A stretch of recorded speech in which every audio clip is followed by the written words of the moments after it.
yang dapat dilihat dengan mata kepala. Sekali lagi, ini terlepas dari soal motivasi, soal niat atau tujuan dari perbuatan yang dilakukan itu. Kalau seseorang sesungguhnya melakukan sesuatu kesalahan, lalu kepadanya dipertanyakan apakah dia melakukan hal itu, ia mungkin akan menyangkalnya. Ia tidak mengakui bahwa ia memang melakukan hal itu. Maka dalam hal ini, ia sudah berbohong. Atau mungkin sebaliknya, kalau ia tidak melakukan suatu perbuatan salah, tapi dipertanyakan, ia mengatakan bahwa ia melakukannya untuk tujuan tertentu meskipun baik, maka ia juga telah berbohong. Dalam contoh kasus itu, berbohong itu sama dengan menipu. Tapi walaupun pada dasarnya sama, menipu bisa saja tidak sama persis dengan berbohong. Kalau melihat suatu perbuatan yang sengaja untuk tujuan tertentu, seseorang memang bisa mengatakan sesuatu yang baik-baik dan sangat menarik perhatian orang lain dan menyenangkan orang lain untuk mencapai suatu maksud yang tidak baik yang sudah direncanakannya. Dan itu adalah menipu. Atau seseorang bisa juga melakukan sesuatu yang tidak baik, yang menakutkan orang lain, tidak menyenangkan orang lain, dengan tujuan yang lebih jahat lagi. Ini tentu saja menipu. Dari segi perbuatan, seseorang memang bisa berperilaku baik dan melakukan suatu perbuatan baik yang bisa disaksikan oleh orang lain, namun dengan tujuan yang tidak baik. Itu menipu. Seseorang bisa saja melakukan suatu perbuatan yang tidak baik untuk menutupi suatu perbuatan yang jahat. Jelas ini adalah menipu. Jadi, kita bisa melihat perkataan atau perbuatan seseorang itu merupakan kebohongan atau penipuan, atau kedua-duanya. Nah, kalau sesuai dengan topik hari ini, hati penipu, ini menunjuk kepada suatu rencana jahat dalam hati seseorang yang dilakukan dengan cara berbohong atau menipu. Dan setiap perkataan atau perbuatan berbohong dan menipu selalu merupakan perbuatan jahat. Suatu perbuatan menipu menunjukkan bahwa si pelaku bukanlah seorang yang baik.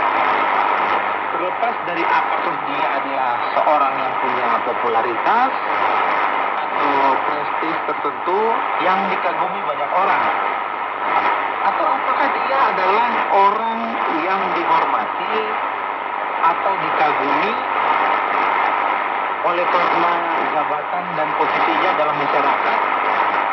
Dan jikalau ia menipu, maka dia adalah orang yang tidak baik, bahkan dianggap orang yang jahat. Suatu hal yang harus disadari adalah bahwa penipuan atau kebohongan akan mencelakakan atau menyusahkan orang lain yang dibohongi atau yang ditipu. Bayangkan saja, kalau orang yang dibohongi atau ditipu itu banyak, misalnya dengan beberapa orang, atau sekelompok orang, atau suatu masyarakat, atau bahkan suatu bangsa. Apa akibatnya, sahabat? Yang pasti, perbuatan berbohong dan menipu ini sangat mungkin akan merugikan banyak orang, menyusahkan, mencelakakan, dan membawa penderitaan fisik maupun psikis pada seseorang. Saya yakin Anda dan saya punya banyak contoh yang kita lihat dalam kehidupan sehari-hari, di mana saja tentang perilaku kebohongan dan perbuatan-perbuatan penipuan. Dan pada kesempatan ini, saya mau membawa Anda untuk mengingat sebuah cerita tentang penciptaan manusia yang mungkin saja seantero dunia ini telah mendengarnya. Ini adalah cerita tentang dua manusia pertama, Adam dan Hawa. Adam dan Hawa setelah diciptakan oleh Tuhan, mereka ditempatkan di sebuah taman yang disebut Taman Eden atau Taman Firdaus. Ketika itu, belum ada dosa di dalam dunia ini. Adam dan Hawa adalah orang-orang yang suci, tidak berdosa sama sekali. Taman Eden ini sudah lebih dahulu dilengkapi Tuhan dengan seluruh kebutuhan manusia. Sungai-sungai yang menyediakan air, tumbuh-tumbuhan berbuah yang menghasilkan makanan bagi mereka berdua, dan lain-lain. Sepasang suami istri ini juga diberi mandat untuk mengurusi dan menaklukkan bumi ini. Tuhan juga memberitakan mereka untuk beranak cucu turun-temurun hingga memenuhi bumi ini. Tetapi di tengah taman ini juga ditempatkan Tuhan pohon pengetahuan tentang yang baik dan yang jahat. Buah dari pohon yang satu ini dilarang oleh Tuhan bagi mereka untuk dimakan. Jadi mereka tidak boleh makan buah pohon ini. Kalau mereka makan, mereka akan mati. Sedangkan buah dari semua pohon yang lain boleh mereka makan dengan bebas. Lalu datanglah ular yang tentu saja dipakai oleh iblis untuk menipu manusia dengan mengatakan sebaliknya. Kalau mereka makan buah yang terlarang itu, mereka justru akan menjadi seperti Tuhan. Tapi akhirnya tipu muslihat iblis ini berhasil membuat manusia melanggar hukum Tuhan. Lalu manusia pertama ini makan buah yang dilarang oleh Tuhan itu, dan mereka berdua pun jatuh ke dalam dosa. Jadi dosa berarti pelanggaran hukum atau pemberontakan kepada Tuhan. Inilah akibat dari kebohongan dan penipuan. Jadi kalau manusia sampai kepada semua manusia pada segala zaman melanggar hukum Tuhan, mengikuti sifat iblis, dan menjadi kaki tangan iblis untuk menipu orang lain, itu akan berakibat mendapat hukuman dari Tuhan. Dan pada saat yang sama, manusia yang melakukan kejahatan itu membawa penderitaan bagi manusia lain. Itulah akibat dari manusia yang berhati penipu. Sekalipun demikian, kasih Tuhan dalam Yesus Kristus melalui pengorbanannya akan sanggup membersihkan hati manusia yang berdosa, yang penuh dengan kebohongan dan penipuan.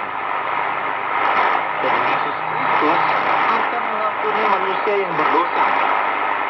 Kalau manusia, siapapun dia, datang dan percaya kepada Yesus Kristus, yang satu-satunya juru selamat umat manusia.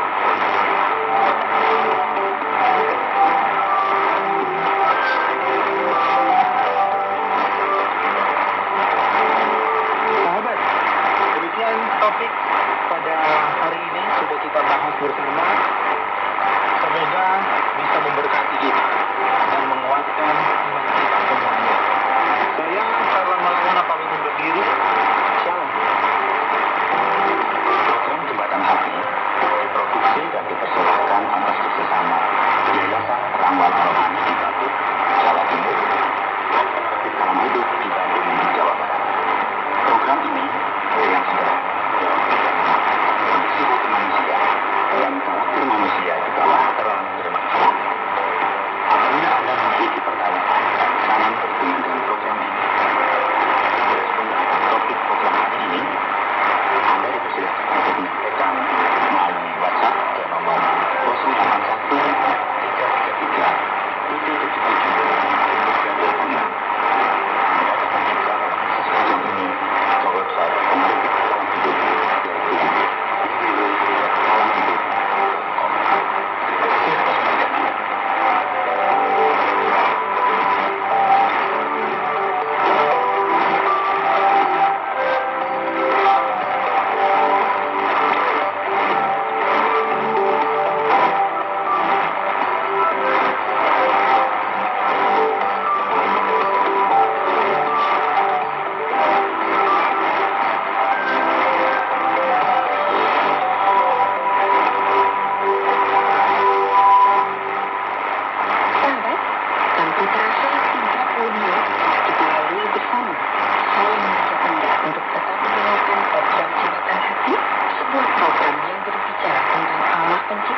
telepon ciptaannya.